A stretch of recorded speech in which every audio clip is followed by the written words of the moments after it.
چینٹی کی ٹوپی کہانی۔ ایک گاؤں میں ایک پیڑ کے نیچے بہت سی چیونٹی ایک سرنگ بنا کر رہتی تھیں۔ ان کی رانی چیونٹی بہت شان سے رہتی تھی۔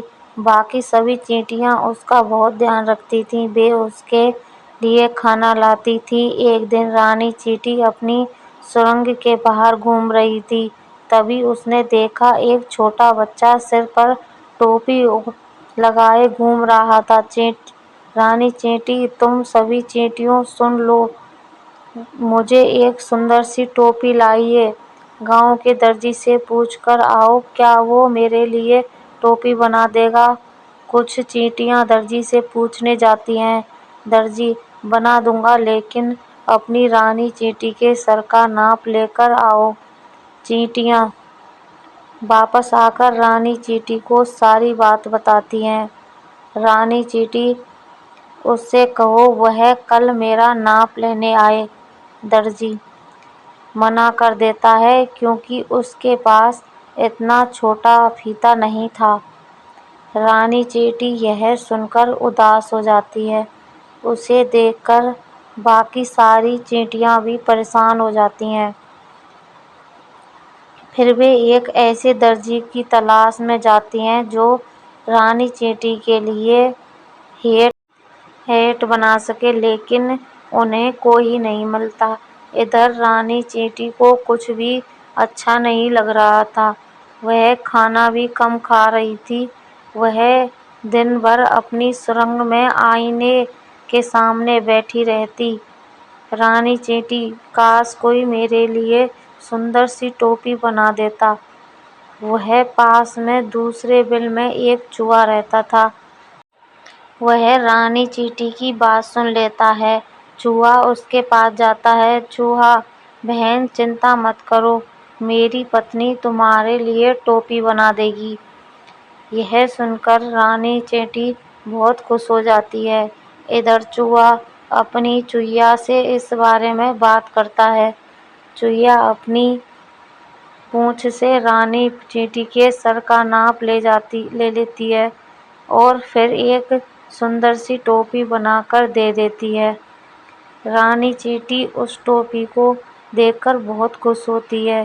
اسے دیکھ کر سبھی چیونٹیاں خوش ہو جاتی ہیں۔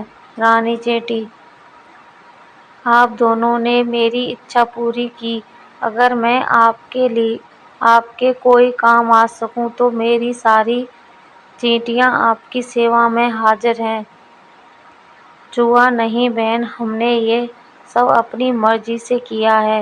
رانی چیونٹی: ویسے آپ کو کبھی بھی ہماری ضرورت ہو تو ہم آپ کے لیے اپنی جان بھی دے دیں گے۔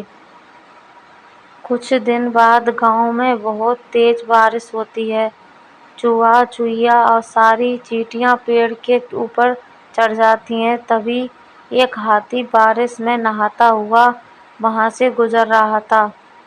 چوہا اسے دیکھ کر ہنسنے لگا۔ اس ہاتھی کو لگا یہ میری مذاق اڑا رہا ہے۔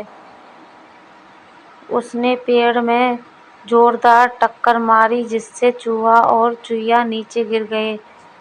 دور سے چیونٹیاں یہ سب دیکھ رہی تھیں۔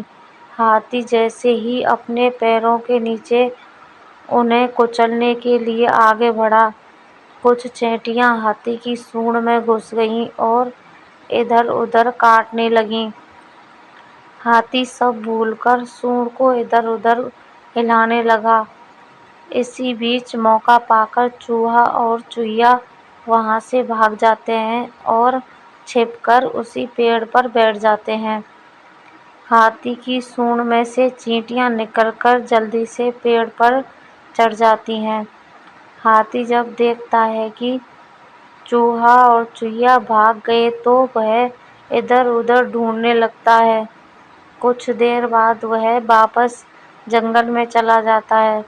چوہا: آپ کا بہت دھنیہ واد، اگر آپ ہماری مدد نہیں کرتی تو ہم دونوں آج مر چکے ہوتے۔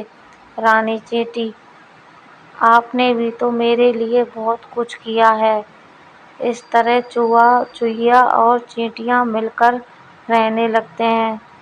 کہانی اچھی لگے تو چینل کو لائک کر لیں، سبسکرائب کر لیں، کہانی کو شیئر بھی کر دیں۔ دھنیہ واد۔